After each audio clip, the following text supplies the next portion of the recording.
নিতে পারবে। আচ্ছা, আসসালামু আলাইকুম। আজকের ক্লাসে তোমাদেরকে স্বাগতম। আমরা গত ক্লাসটাতে হাইড্রোজেনের পারমাণবিক বর্ণালী সৃষ্টির প্রক্রিয়াটা পড়েছিলাম এবং হাইড্রোজেনের পারমাণবিক বর্ণালীর যে বর্ণালী রেখার যে তরঙ্গদৈর্ঘ্য, সেই তরঙ্গদৈর্ঘ্য নির্ণয় করার জন্য একটা সমীকরণের কথা পড়েছিলাম। সেই সমীকরণটা দিয়েছেন একজন বিখ্যাত বিজ্ঞানী, তার নাম হচ্ছে রিডবার্গ। ঠিক আছে, ওনার আগে কেউই কিন্তু এই ধরনের কোনো সমীকরণের সাহায্যে বর্ণালী নির্ণয় করার কোনো উপায় বলতে পারেন নাই। তাহলে রিডবার্গের সমীকরণটা আমরা দেখেছিলাম 1/λ equals to RH into Z square into 1/N1 square minus 1/N2 square। তো এই ক্ষেত্রে বলেছিলাম স্যার, যেহেতু আমাদের সিলেবাস, এটা হচ্ছে প্রকৃত সমীকরণটা, যেহেতু আমাদের সিলেবাসে শুধুমাত্র হাইড্রোজেনের পারমাণবিক বর্ণালী আছে, সেজন্য আমাদের অক্ষরপত্র বইতে এই জেডটা দেওয়া হয়নি। কারণ জেড এর মান কত হাইড্রোজেনের জন্য? 1, সেজন্য এখানে দেওয়া হয়নি। ঠিক আছে, তো আমাদের প্রকৃত সমীকরণ এটা। এখানে আমরা চাইলে জেড এর মানটা 1 বসাতে পারি বা জেড না বসালেও চলে, যদি আমাদের হাইড্রোজেনের জন্য আসে পরীক্ষায়। কিন্তু বাই চান্স যদি অন্য কোনো মৌলের জন্য দিয়ে দেয়, তখন সেক্ষেত্রে আমাদেরকে জেড এর মানটা বসাতে হবে। তো এখানে সমীকরণের মধ্যে প্রত্যেকটা রাশির পরিচয় গতকাল দেওয়া হয়েছিল। ল্যামডাটা হচ্ছে তরঙ্গদৈর্ঘ্য, আর এইচ হচ্ছে রিডবার্গ ধ্রুবক, তার মানটা আমরা ন্যানোমিটার এককে মনে রাখছিলাম। জেড হচ্ছে পারমাণবিক সংখ্যা, N1 হচ্ছে নিম্ন শক্তি স্তর, N2 উচ্চ শক্তি স্তর। অর্থাৎ আমরা যদি এভাবে মনে রাখি যে N1 হচ্ছে ইলেকট্রন যেখানে ফিরে আসবে, উদ্দীপিত অবস্থা থেকে সে যেখানে ফিরে আসবে সেটা হচ্ছে N1, আর যেখান থেকে আসবে সেটা হচ্ছে N2। মনে থাকবে স্যার, যেখানে আসবে সেটা N1, যেখান থেকে আসবে সেটা N2। তো এই রিডবার্গ সমীকরণটা উপস্থাপন করার পর, রিডবার্গ মূলত বোরের যে সমীকরণটা ছিল বোরের মডেলে, সেই সমীকরণ থেকে এই বর্ণালী নির্ণয় করার সমীকরণটা উপস্থাপন করেছেন। N1 আর N2 টা একটা আবার বলে। N1 টা হচ্ছে ইলেকট্রন যেখানে আসবে, অর্থাৎ উচ্চ শক্তি স্তরে এসে যেখানে নামবে, যে শক্তি স্তরে নেমে আসবে সেটা হচ্ছে N1। যেখান থেকে আসবে, যে শক্তি স্তর থেকে সে আসবে সেটা হচ্ছে N2। বুঝছি? Okay sir. হ্যাঁ, তাহলে এখন আমরা দেখব যে এই রিডবার্গের সমীকরণটা ব্যবহার করে, রিডবার্গের সমীকরণটা দেওয়ার পরে বিভিন্ন বিজ্ঞানী কাজে লেগে পড়ছেন, তাদের গবেষণার কাজে লেগে পড়ছেন যে কিভাবে হাইড্রোজেনের বর্ণালী রেখাগুলো পাওয়া যায়। তো এটা নিয়ে তারা পরীক্ষা নিরীক্ষা করতে করতে প্রথম যিনি সফলতা লাভ করেছেন সেই বিজ্ঞানীর নাম হচ্ছে বামার। তো তাহলে বিজ্ঞানী বামার প্রথম সফলতা লাভ করেছিলেন। ওনার যে পর্যবেক্ষণটা ছিল,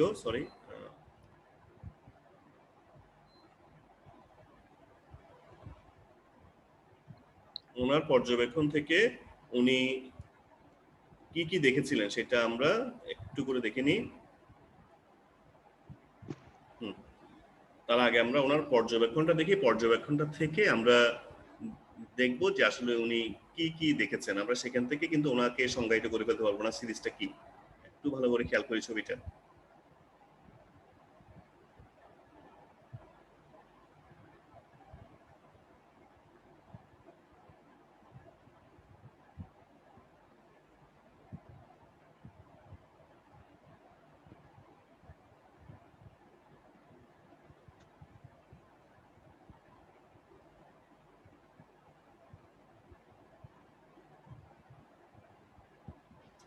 ওনার এই যে বিকিরণের যে ছবিটা আমরা দেখতে পাচ্ছি স্ক্রিনের মধ্যে, সেখানে আমরা দেখতে পাচ্ছি যে বিভিন্ন শক্তি স্তর দেওয়া হয়েছে। যেহেতু আমরা এখন পর্যন্ত 7টা পর্যায়ের কথা জানি, সেজন্য আমাদের ছবিতে 7টা শক্তি স্তর দেওয়া হয়েছে। যদিও শক্তি স্তরের সংখ্যা অসংখ্য হতে পারে, কিন্তু আমাদের এখানে 7টা শক্তি স্তর পর্যন্ত দেখানো হয়েছে ছবিতে।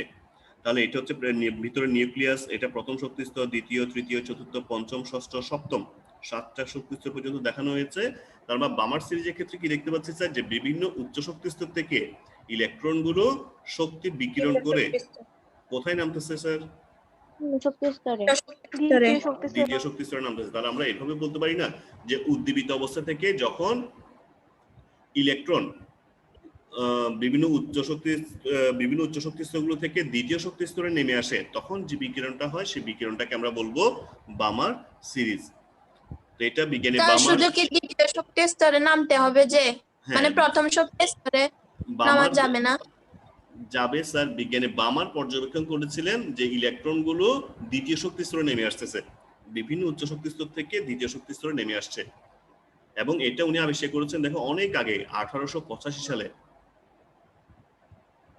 এই সিরিজটাকে বলা হচ্ছে বামার সিরিজ। তাহলে এটা কি সিরিজ বলছি কেন স্যার? কারণ এখানে সিরিজ মানে কিন্তু একটা আলো না, সিরিজ মানে অনেকগুলো আলোর সমষ্টি। তাহলে বামার সিরিজ যেটা, সে বামার সিরিজের মধ্যে আমরা বেনিয়া সহ করলে যে 7টা কালার আছে, সে 7টা কালারের একটা সিরিজ দেখতে পাই।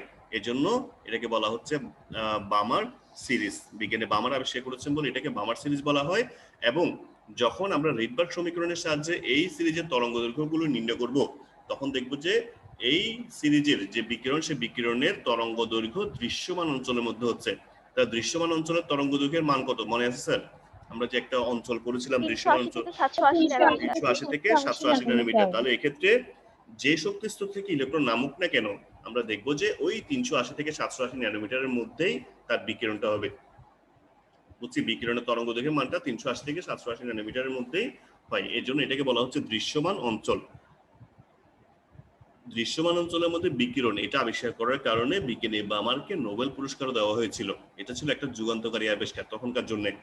এবং উনি এই আবিষ্কারের জন্য এত খুশি হয়েছিলেন যে উনি ওনার এই যে যে রেখা বর্ণালীগুলো পাওয়া যাচ্ছে বিকিরণ থেকে, সেই রেখা বর্ণালীগুলোকে উনি কিছু স্পেশাল নাম দিয়েছিলেন। যেমন আমরা এই ছবিতে মোটামুটি 5টা লাইন দেখতে পাচ্ছি স্যার। এই যে এখন এখানে 5টা লাইন না স্যার? এই যে 1 2 3 4 5, মোটামুটি 5টা লাইন দেখা যাচ্ছে না? তাহলে উনি প্রথম লাইনটাকে নাম দিয়েছিলেন আলফা। এভাবে দ্বিতীয়, তৃতীয়, চতুর্থ এই লাইনগুলোকে নাম দিয়েছিলেন বিটা, গামা, ডেল ইত্যাদি গ্রিক বর্ণ দিয়ে। তাহলে মনে থাকবে স্যার, প্রথম লাইনটার নাম হচ্ছে আলফা, দ্বিতীয় লাইনের নাম হচ্ছে বিটা, তৃতীয় গামা এবং চতুর্থ লাইনের নাম হচ্ছে ডেল। উনি এভাবে বিভিন্ন লাইনকে বিভিন্ন নাম দিয়ে চিহ্নিত করছিলেন। এখন আসি স্যার, এই যে আলফা, বিটা, গামা, ডেল, এটা আমরা কিভাবে হিসাব করব? একটা ছবি দেখছি স্যার, একটা ছবি দেখে নিই আগে। আমরা স্ক্রিনের মধ্যে বাম পাশে একটা ছবি দেখতে পাচ্ছি না? এই ছবিতে আমরা হ্যাঁ, এখানের মধ্যে আমরা দেখতে পাচ্ছি যে ইলেকট্রন গুলো বিভিন্ন উচ্চ শক্তি স্তর থেকে নামতেছে কোথায় স্যার? দ্বিতীয় শক্তি স্তর। দেখো এই যে 1 2 3 4 5 6 7, উপরটা হচ্ছে ইনফিনিটি। তাহলে ইলেকট্রন গুলো বিভিন্ন উচ্চ শক্তি স্তর থেকে দ্বিতীয় শক্তি স্তরে নামতেছে। তাহলে আমি লাইন হিসেব করবো কোত্থেকে স্যার? উপর থেকে না নিচ থেকে? উপর থেকে। না স্যার, নিচ থেকে।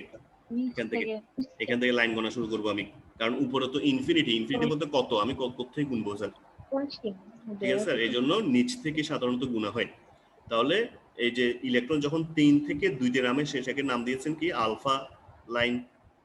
4 থেকে 2তে নামলে সেটাকে বলা হচ্ছে বিটা লাইন। 5 থেকে 2তে নামলে সেটা হচ্ছে গামা লাইন। 6 থেকে 2তে নামলে ডেল লাইন। এইভাবে উনি 4টা নাম দিয়েছিলেন।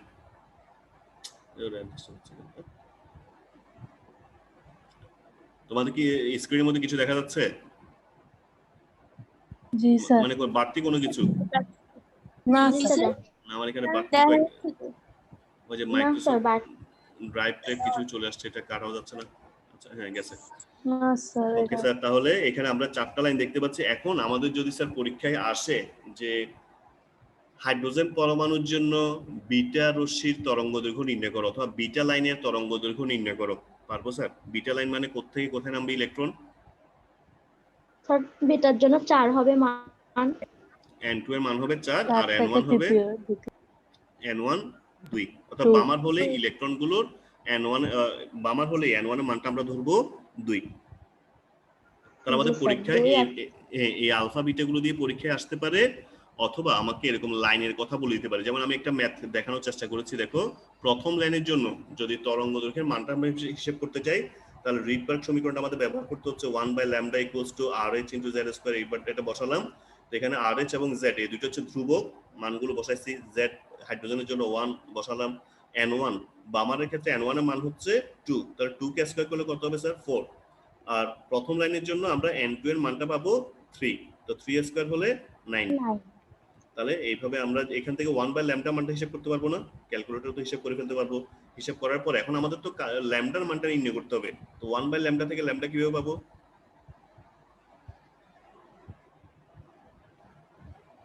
ওয়ান ওয়ান দিয়ে ওয়ান ভাগ দিয়ে করতে হবে। ভাগ করতে হবে, অর্থাৎ ব্যস্তকরণ করবো, 1/λ যে মানটা পেয়েছি সেটাকে 1 দিয়ে ভাগ করে দিব। ভাগ করতে হবে। ঠিক আছে, 1 কে ওই ল্যামডার মানটা দিয়ে ভাগ করে দিব। যেমন ধরি আমাকে বলছে যে এরকম যে x ইকুয়াল, ধরো আমাকে বললো এরকম যে হাফ ইকুয়াল টু এক্স, অর্থাৎ এক্স ইকুয়াল টু হাফ। আচ্ছা, একটু একটু অন্যরকম হয়ে যাচ্ছে। আচ্ছা দেখি, তাহলে আমাকে 1/λ মানটা বলছে, আমরা 1/λ মানটা নির্ণয় করতে পারবো। সেক্ষেত্রে যদি আমাদের ল্যামডাটা বলো তাহলে কি করবো, ব্যস্তকরণ করবো, অর্থাৎ 1/a ল্যামডা মানটা 1 কে 1 দিয়ে ভাগ করতে হবে। 1 দিয়ে ওটাকে ভাগ করে দিব, তাহলে আমরা এটা পেয়ে যাব। বুঝছি স্যার? ওকে, তাহলে এখানে ল্যামডা মানটা যখন আমরা হিসাব করবো তখন ল্যামডা মানটা আসছে কত, 656.46 ন্যানোমিটার। তাহলে এই 656 এটা কি দৃশ্যমান অঞ্চলে না স্যার? জি স্যার, দৃশ্যমান এই অঞ্চল। জন্য আমরা দৃশ্যমান অঞ্চলের মধ্যে পাবো প্রথম লাইনটা। একইভাবে যদি স্যার দ্বিতীয় লাইন হিসাব করি তখন n1 তো ঠিক থাকবে, এগুলো সবগুলো ঠিক থাকবে। n2 টা কত হবে দ্বিতীয় লাইনের জন্য? স্যার 4 হবে। 2 4 হবে। 4 এর এখানে কত হবে, 16। হ্যাঁ স্যার। আচ্ছা, এখন তোমাদের মধ্যে থেকে একজনকে জিজ্ঞেস করছি, দেখি কাকে জিজ্ঞেস করা যায়। 68 রিয়া বলবে, তোমার যদি পরীক্ষায় আসে যে বামার সিরিজের চতুর্থ লাইনের জন্য তরঙ্গ দৈর্ঘ্য নির্ণয় করো, n1 n2 এর মান কত হবে বলো।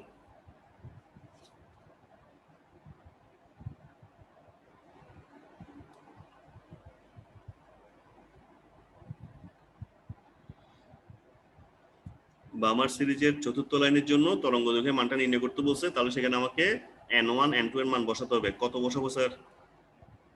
স্যার বলবো? হ্যাঁ বলো। স্যার n1 এর মান হবে 2 আর n2 এর মান হবে 6, তাহলে 36 হবে ওখানে। Very good. তাহলে আমরা লাইন, যত লাইন বলবে সেটা কিভাবে পাবো, দেখো n2 এর মানটা কিভাবে পাবো, একটা শর্টকাট টেকনিক দেখো। বামার হলে ইলেকট্রন নামে কোথায়, দুইতে না স্যার, ইলেকট্রন দ্বিতীয় শক্তি স্তরে নামে। এখন আমাকে যততম লাইন বলবে 2 এর সাথে তত যোগ করে দিব। যেমন প্রথম লাইন, তাহলে 2 এর সাথে 1 যোগ করি 3, অর্থাৎ 3 থেকে নামবে, n2 এর মান হবে 3। দ্বিতীয় লাইন 2 এর সাথে 2 যোগ করি 4, তাহলে ইলেকট্রন 4 থেকে নামবে, n2 এর মান হবে 4। তাহলে এভাবে যদি আমাকে পঞ্চম লাইন বলে তাহলে 2 এর সাথে 5 যোগ করব 7, তাহলে সপ্তম শক্তি স্তর থেকে নামবে ইলেকট্রন। বুঝছি? জি স্যার। আচ্ছা, আমাদেরকে পরীক্ষায় এই ম্যাথগুলো বিভিন্ন ভাবে দিতে পারে। একটা তো হচ্ছে যদি বামার সিরিজ হয়, শুধুমাত্র বামারের ক্ষেত্রে এই নামগুলো আছে, অন্যদের ক্ষেত্রে নাই, আলফা বিটা গামা গুলো। তো যদি আমাকে কোনটা, লাইনের সংখ্যাটা? জি স্যার। হ্যাঁ, n2 আচ্ছা সংখ্যাটা মানে কোথা থেকে নামে ওটা আবার একটু বলেন। আচ্ছা, তাহলে দেখো, যদি আমাকে বলা হয় লাইন বামার সিরিজের ক্ষেত্রে প্রথম লাইনের তরঙ্গ দৈর্ঘ্য নির্ণয় করো, তাহলে প্রথম লাইন আমরা হিসাব করবো কি হয়, যে আমরা জানি যে বামার সিরিজটা হয় যখন ইলেকট্রন দ্বিতীয় শক্তি স্তরে নামে তখন। তাহলে প্রথম লাইন পাওয়ার জন্য আমাকে 2 এর সাথে 1 যোগ করতে হবে, তার মানে 3 তৃতীয় শক্তি স্তর থেকে নামবে। দ্বিতীয় লাইন বললে 2 এর সাথে 2 যোগ করে দিব 4, 4 থেকে 2 তে নামবে। এভাবে যদি আমাকে পঞ্চম লাইন বলে, হ্যাঁ বলেন। স্যার আপনি কি অটো এডমিট দিয়ে রাখছেন? অনেকে এডমিট হইতে পারতেছে না। না স্যার, এখানে তো আমার এখানে আছে শুধু একজন ওয়েটিং এ। অনেকে স্যার বলতে, দিনা? হ্যাঁ দিনা, 182 দিনা। ওকে তো আমি হ্যাঁ এখানে স্যার, ও এডমিট হইতে পারতেছে না। কই আসতেছে না তো। ওকে তো আমি অনেক আগে স্যার জয়েনিং ও এর জন্য বলতে- দিলাম। হয়তো ওর ও নেটওয়ার্কের প্রবলেম হচ্ছে, বলতেছে যে মনে নেটওয়ার্কের হয়। সমস্যা, সম্ভবত প্রবলেম হচ্ছে। আমার এখানে অনেকক্ষণ ধরে জয়েনিং লেখাটা আসতেছে, ও জয়েন হতে পারতেছে না, হয়তো নেটওয়ার্কের সমস্যা। আচ্ছা সমস্যা নেই, ওকে আমি তো রেকর্ড করতেছি, রেকর্ড ক্লাসটা দেখতে পারবে। তো এখন আমাদেরকে যদি পঞ্চম লাইন বলে স্যার বামার সিরিজের ক্ষেত্রে পঞ্চম লাইন, তখন আমরা বুঝে নিব যে বামা 2 এর সাথে 5 যোগ করতে হবে, এবছর আমাকে তার 2 এর সাথে 5 যোগ করে 7 পাবো। তাহলে n2 এর মান হবে 7, n1 তো 2, বাকি মানগুলো তো ধ্রুবক স্যার, বসিয়ে দিয়ে তরঙ্গ দৈর্ঘ্যের মানটা নির্ণয় করতে পারবো। কোনো সমস্যা আছে? না স্যার। কেন যোগ করতে হবে? সরি, কথাটা বুঝি নাই। 2 কেন যোগ করতে হবে? 2 যোগ করতে হবে কারণ বামারের ক্ষেত্রে ইলেকট্রন 2 তে নামে, সেজন্য। আমি লাইনটা পাওয়ার জন্য 2 থেকে হিসাব করবো আর কি। যেমন ধরো তোমার বাসা হচ্ছে দোতলায় মনে করি, তো তোমাকে যদি বলি যে তুমি 2 তলা উপরে ওঠো, তাহলে তুমি কোথায় উঠবা? 4 তলায়। 4 তলা। তাহলে তুমি যেখানে আছো সেখান থেকে হিসাব করতে হবে না? তুমি দোতলা উপরে উঠো মানে কি চারতলায়, বুঝছি জি স্যার? স্যার। ওকে, জি স্যার। আমাকে ম্যাথগুলো দেখো এভাবে ছবি দিয়ে দিতে পারে পরীক্ষায়, হয়তো আমরা এই ধরনের ছবি দেখতে পাবো। যদি আমাকে এই ছবিটা দেয়, এই যে আমি কার্সর যেটাতে দিচ্ছি, এই ছবিটা দিয়ে যদি পরীক্ষা আসে যে এই বিকিরণের জন্য তরঙ্গ দৈর্ঘ্য নির্ণয় করো, তাহলে n1 n2 কি পাবো স্যার এখান থেকে? পাবো স্যার, হ্যাঁ, নির্ণয় পাবো। করতে পারবো না। n2 হচ্ছে 7 আর n1 হচ্ছে 2। ছবি দেখে আমরা সহজে পেয়ে যাব। আমাদেরকে পরীক্ষার প্রশ্নগুলো এভাবে ছবি দিয়ে দিতে পারে, অথবা এরকম লাইন দিয়ে দিতে পারে, অথবা এরকম নামও দিয়ে দিতে পারে, আলফা, বিটা, গামা, ডেল। এটা শুধুমাত্র বামানের ক্ষেত্রে নাম দিবে, অন্য কোনো ক্ষেত্রে নামগুলো আসবে না। তো আমি 3টা টেকনিকে দেখাচ্ছি যাতে যে কোনো ভাবে ম্যাথটা আসলে তোমরা অ্যান্সার করতে পারো। কোনো সমস্যা তো নেই স্যার আশা করি এখানে বামানের ক্ষেত্রে? না স্যার। আচ্ছা, কারো কোনো প্রশ্ন? ওকে স্যার, নেই। তাহলে আমি এর পরেরটাতে চলে যাই। তার লাইমেনের পরে, সরি, বামারের পরে যে বিজ্ঞানী সফলতা লাভ করেছিলেন তার নাম হচ্ছে বিজ্ঞানী লাইমেন। তাহলে লাইমেন সাহেব কি পর্যবেক্ষণ করেছিলেন সেটা দেখি। কারণ বামার সাহেব যখন নোবেল পুরস্কার পেয়েছিলেন তখন সবাই এটা নিয়ে কিন্তু গবেষণায় মেতে উঠছিল, যে সবাই গবেষণা শুরু করছে। এবং বামারের পরে যিনি প্রথম সফলতা লাভ করেছেন তিনি হচ্ছেন বিজ্ঞানী লাইমেন। তাহলে উনি কি দেখছেন সেটা আমরা দেখি ছবির মাধ্যমে।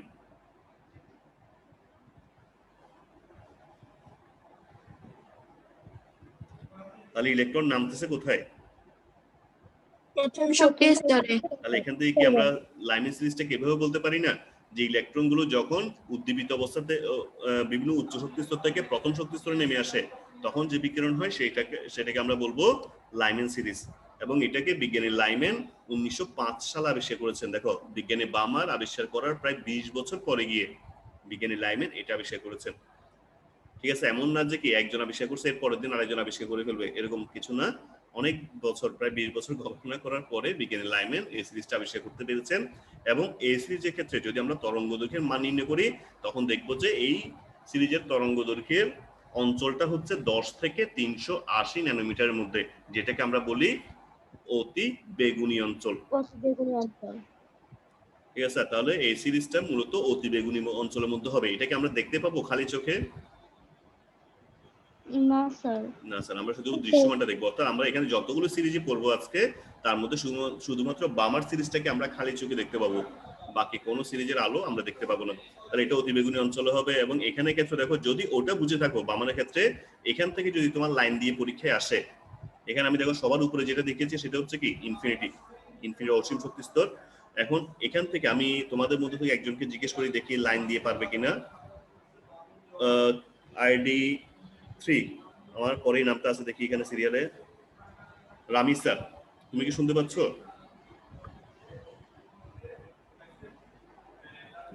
রামি স্যার কি শুনতে পাচ্ছে আমাকে?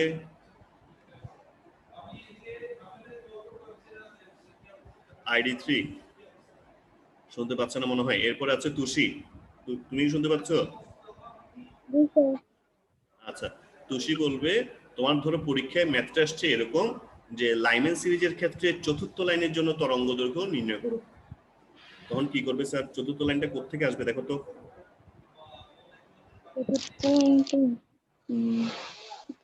ছবিটার দিকে একটু তাকাও তাহলে বুঝে যাবে। 4 নম্বর শক্তি স্তর থেকে। কত স্যার? 4 নম্বর শক্তি স্তর থেকে 4 আসবে। নম্বর শক্তি স্তর। আচ্ছা, তুষির সাথে কি অন্যরা একমত? স্যার 5 নাম্বার থেকে। স্যার 5 নম্বর শক্তি স্তর। আঞ্জুমান এবং মাইশা, তোমরা, নাজিফাও, তোমরা বলছো 5 নাম্বার থেকে। কোনটা সঠিক? কোনটা সঠিক? মতটাকে আমি দিব? 5 নাম্বার থেকে আসবে। 5 number, very good. Nazifa 5 number থেকে আসবে। হ্যাঁ, নাজিফা বলে স্যার দিয়েছে 5 নম্বর থেকে জি স্যার, ইলেকট্রন 5 নাম্বার থেকে নেমে আসে, সেটাকে আমরা বলবো চতুর্থ লাইন। স্যার এখান থেকে তো দেখতে পাচ্ছি স্যার, এই যে 1 নাম্বার লাইন, 2, 3, 4 নাম্বার লাইনটা আসে 5 থেকে। অর্থাৎ 5 থেকে যখন ইলেকট্রন একে নামবে তখন এই 4 নাম্বার লাইনটা সৃষ্টি হবে। বুঝছি স্যার?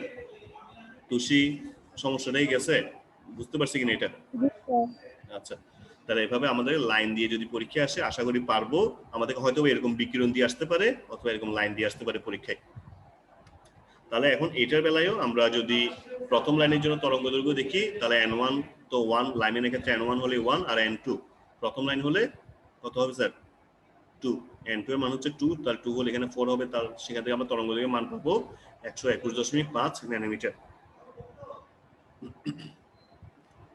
এটা তো পারবো আশা করি। এরপরেরটাতে লাইম্যানের পরে যিনি সফলতা লাভ করেছেন তিনি হচ্ছেন বিজ্ঞানী প্যাসচেন। উনি লক্ষ্য করছেন যে বিভিন্ন ধরনের উদ্দীপিত শক্তি স্তর থেকে অর্থাৎ উচ্চ শক্তি স্তর থেকে ইলেকট্রন শক্তি বিকিরণ করে তৃতীয় শক্তি স্তরে নেমে আসে, অর্থাৎ এক একজন বিজ্ঞানী এক এক শক্তি স্তরে নেমে আসার ঘটনাটা লক্ষ্য করছেন। প্যাসচেন লক্ষ্য করছেন ইলেকট্রনগুলো উত্তেজিত অবস্থা থেকে তৃতীয় শক্তি স্তরে নেমে আসছে, তখন যে বিকিরণ হয় সেই বিকিরণটাকে আমরা বলছি প্যাসচেন সিরিজ। এবং প্যাসচেন সিরিজের ক্ষেত্রে আমরা কালারটা পাচ্ছি কিরকম দেখেন তো স্যার একটু, এখানে যে একটা অ্যারো সাইন দিয়ে দিচ্ছে, কালারটা কিরকম? অতি বেগুনি। না স্যার বেগুনি তো আগেরটা, বেগুনি ছিল এটা, এই যে এটা ছিল বেগুনি, এটা তো লাল, যদি ছবিটা অতটা স্পষ্ট অবলোহিত, তার মানে এটা হচ্ছে অবলোহিত অঞ্চলে। তাহলে এখানে আমরা দেখি যে উদ্দীপিত অবস্থা ইলেকট্রনগুলো যখন উচ্চ শক্তি স্তর থেকে তৃতীয় শক্তি স্তরে নেমে আসে তখন সেই বিকিরণটাকে আমরা বলবো প্যাসচেন সিরিজ। এটা 1908 সালে বিজ্ঞানী প্যাসচেন আবিষ্কার করেছেন। এটা অবলোহিত অঞ্চলের মধ্যে হবে এবং এখানেও আমরা লাইনগুলো আশা করি নির্ণয় করতে পারবো। এখান থেকে প্রথম লাইনের জন্য তরঙ্গ দৈর্ঘ্যের মানটা আমরা পাচ্ছি 1875.62। তাহলে এখানে n1 n2 ধরা এগুলো কি বুঝছি স্যার? কোনো সমস্যা হলে বলতে পারো। জি স্যার। n1 n2 ধরাতে কারো সমস্যা হয়েছে এখানে? স্যার আমার সমস্যা হচ্ছে। আচ্ছা, তাহলে দেখো প্যাসচেন বললে হ্যাঁ প্যাসচেন বললে বুঝে নিতে হবে যে ইলেকট্রন 3 এ নামবে, অর্থাৎ n1 হবে 3। এখন তোমার প্রথম লাইন যদি হয় তাহলে 3 এর সাথে 1 যোগ করো 4, তার মানে n2 এর মান হবে 4। বুঝছি স্যার? যারা সমস্যার কথা বলছি বুঝছি। প্যাসচেন হওয়া মানেই হচ্ছে প্যাসচেন সিরিজ বলা মানেই হচ্ছে ইলেকট্রন 3 এ নামবে, তাহলে n1 তো 3 নিশ্চিত, তাহলে n2 এর মান আমাকে যততম লাইন বলবে তত যোগ করে দিব 3 এর সাথে।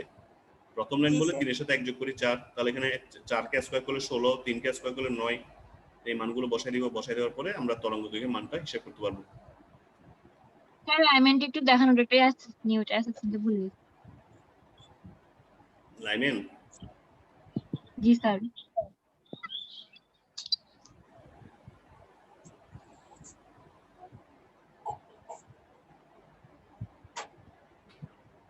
জি স্যার হইছে। Okay sir. তাহলে প্যাসচেন সিরিজ এটা ক্ষেত্রে আমরা তরঙ্গ দৈর্ঘ্যের মান নির্ণয় করছি। এখন প্যাসচেন সিরিজের ক্ষেত্রে স্যার এভাবে কি আবার জিজ্ঞেস করতে হবে নাকি পারবো স্যার? যে যদি আমাকে লাইন দিয়ে পরীক্ষায় ম্যাথ আসে যে প্যাসচেন সিরিজের তৃতীয় লাইনের জন্য তরঙ্গ দৈর্ঘ্য, সবাই কি পারবো নাকি কারো সমস্যা আছে? সমস্যা থাকলে নির্দ্বিধায় বলতে পারো, কারণ আমাদের পরীক্ষায় আনসার করতে হবে ঠিকভাবে। পারবো আশা করি। তাহলে বলে কক্ষপথ আরো সুবিধা, কক্ষপথ সরাসরি, যেমন এখানে কক্ষপথ আমরা সরাসরি দেখতে পাচ্ছি না ছবিতে, কিন্তু আমরা n1 n2 তো বুঝেই যাব। স্যার তৃতীয়র জন্য তাহলে n2 মানের সাথে যোগ হবে স্যার, ওটা কত হবে তৃতীয়র জন্য? সরি স্যার একটু বুঝি নাই আপনার প্রশ্নটা স্যার হচ্ছে কি তৃতীয় লাইনের জন্য তৃতীয় লাইনের জন্য স্যার n2 এর মান, n2 এর মানটা আমি ওইটা। কত যোগ করব? হ্যাঁ স্যার ওইটা বলছি যে প্যাসচেনের ক্ষেত্রে n1 কত 3 না, তার 3 এর সাথে 3 যোগ করব, 3 যোগ করলে কত হবে 6।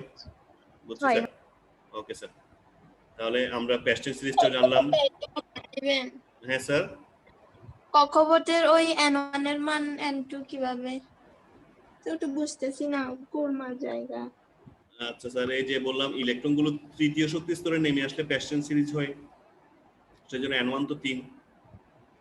আমরা যে আমরা যে বললাম যে n1 টা ছিল কি ইলেকট্রন যেখানে নেমে আসবে, তাহলে এখানে যেহেতু 3 এ নেমে আসছে তাহলে n1 3, আর যেখান থেকে আসবে সেটা তো n2।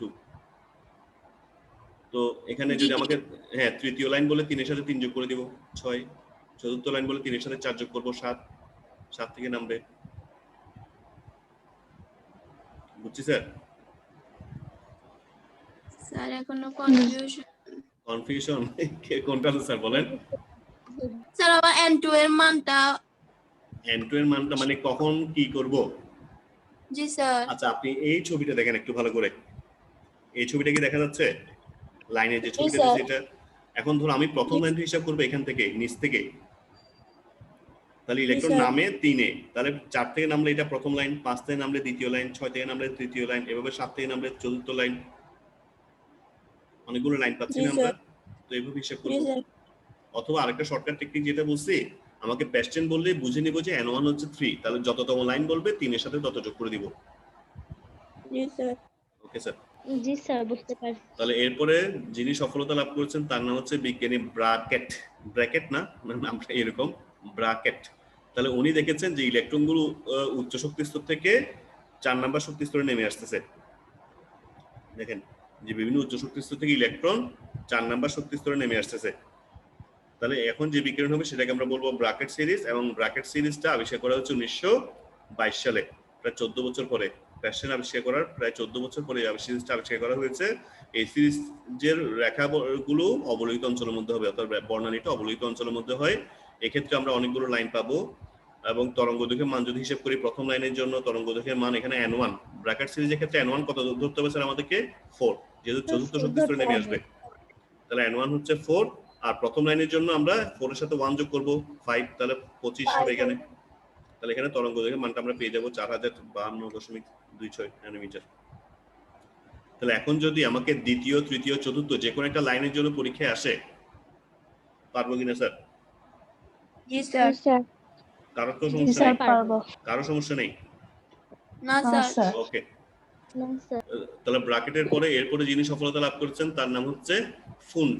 ওনার নামটা যদি বানানটা অন্যরকম, PFUND, পিটা প্রথম উচ্চারণ হয় না, তো এটাকে কোনো বইতে ফুন্ড লিখছে, কোথাও ফান্ড লিখছে, যেটাই হোক একই কথা, ফুন্ড ফান্ড যেটাই বলুক।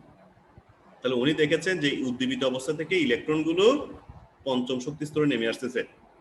এই বিকিরণটাকে বলা হচ্ছে ফুন্ড সিরিজ, এবং এটা 1924 সালে আবিষ্কার করা হয়েছে। এটাও অবলোহিত অঞ্চলের মধ্যে হয়।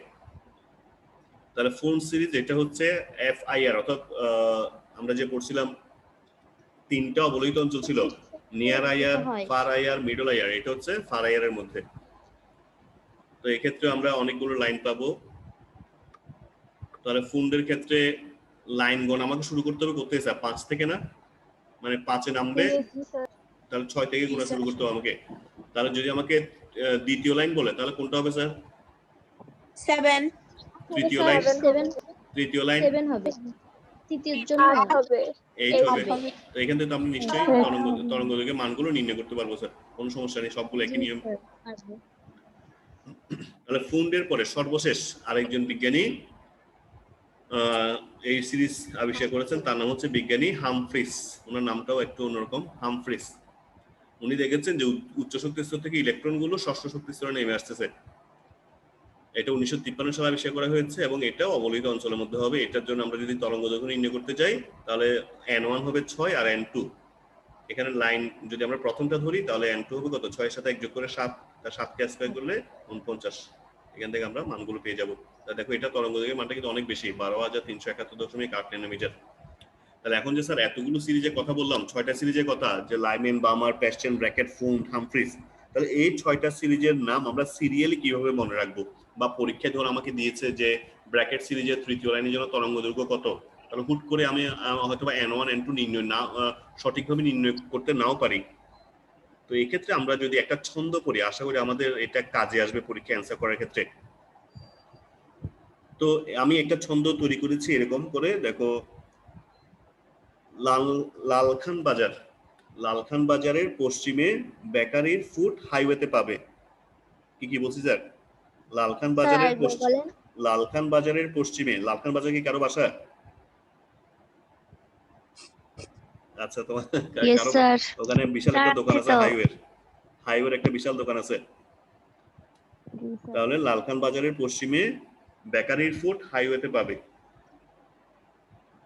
তাহলে এখানে লা দিয়ে হচ্ছে লাইমেন, এরপরে বাজার, বা দিয়ে হচ্ছে বামার, পশ্চিম প্যাস্টেন, এরপরে কি বেকারি অর্থাৎ ব্র্যাকেট, এরপরে হচ্ছে ফুড, ফুড থেকে ফুন্ড, এবং হামফ্রিস অর্থাৎ হাইওয়ে, হা দিয়ে হামফ্রিস। এভাবে আমরা সিরিয়ালি মনে রাখতে পারবো। আর এটা তো আমাদের মাথায় থাকবে যে 1 2 3 4 5 6, অর্থাৎ 1-এ নামলে লাইমেন, 2-তে বামার, 3-এ প্যাস্টেন, 4-এ ব্র্যাকেট, 5-এ ফুন্ড, 6-এ হামফ্রিস। তাহলে সিরিয়ালি আমরা এভাবে মনে রাখতে পারবো। লাইনটা একবার বলেন। লালখান বাজারে, লালখান বাজারের পশ্চিমে বেকারির ফুড হাইওয়েতে পাবে। বেকারি ফুডগুলো আমরা হাইওয়ে দোকানে পাবো।